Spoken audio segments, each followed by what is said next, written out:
How's it going, eh? Well, we're gonna do some valve train today, and I'm trying my best to keep up with Moparal. And that bugger, he got me back on the coke. All right, here we go. Before we start, I'd just like to say something. I watched Will from Mr. Will's Dying Breed Garage's video. He was talking about people to look up to that pull wrenches and stuff.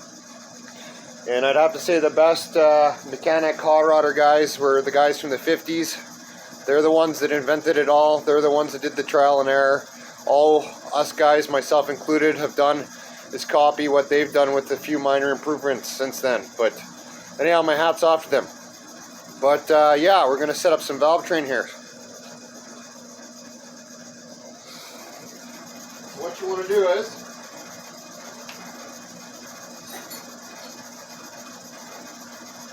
get your push tubes. Make sure they're real clean. Use some solvent, brake clean, whatever you got to do. Roll them on a glass table. If they wobble like some shit dive bars, pool cues, they're no good. So now that we've got, make sure they're straight, look down them like a barrel of a rifle. If there's anything in there, you're going to need a pipe cleaner or something to clean them out, some compressed air, whatever. They got to be spotless. Once we got that all figured out, put some STP in your oil can, STP the ends, and drop them down your push tube slots. So put them all in, then get your rocker arm assembly.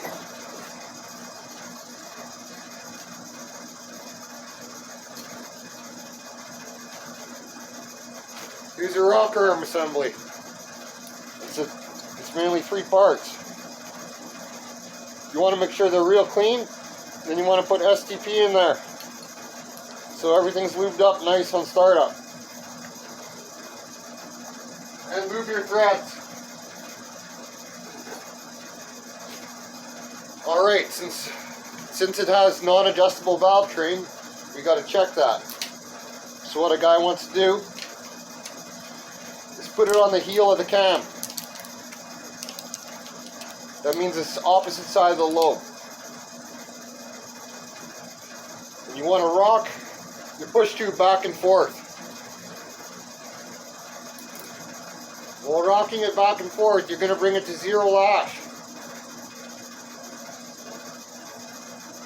There, we're at 0 lash. Now you want a minimum of half a turn to maximum of 1 turn. And we're at half a turn. We're in at the minimum.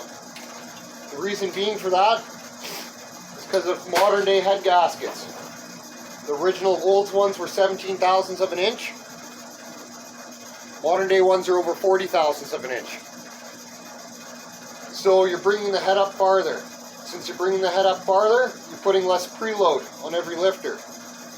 Another thing that can happen is some cams could have a smaller base circle, which would also do the same thing. Give you less preload on your lifter. But we've determined this one's good. You should check each one because things can vary. Now, if you can't get enough preload, you have a few options. You can get the pads machined, you can get the risers machined of your rocker arms, and you can also get longer push tubes. Now, as for the opposite, too much preload. I've had this happen before. It's on my 48 from shaving heads. When you shave the head down too much, it'll have too much preload. So what I did in that case,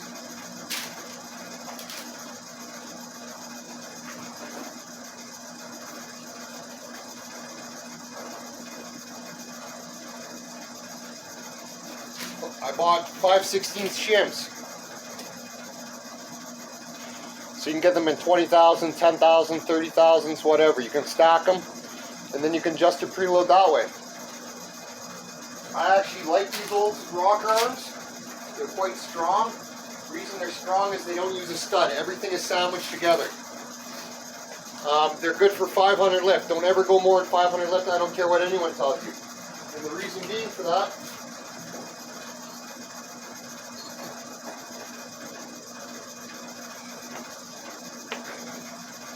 is the push tube slot, or not the push tube, sorry, the rock arm slot. It can't accommodate any more than 500, and what shall happen is it'll bottom out on the stud or whatever, the riser. So if you want to keep using these and you want to go over 500 lift, you're going to have to hog them out. That way they can pivot more.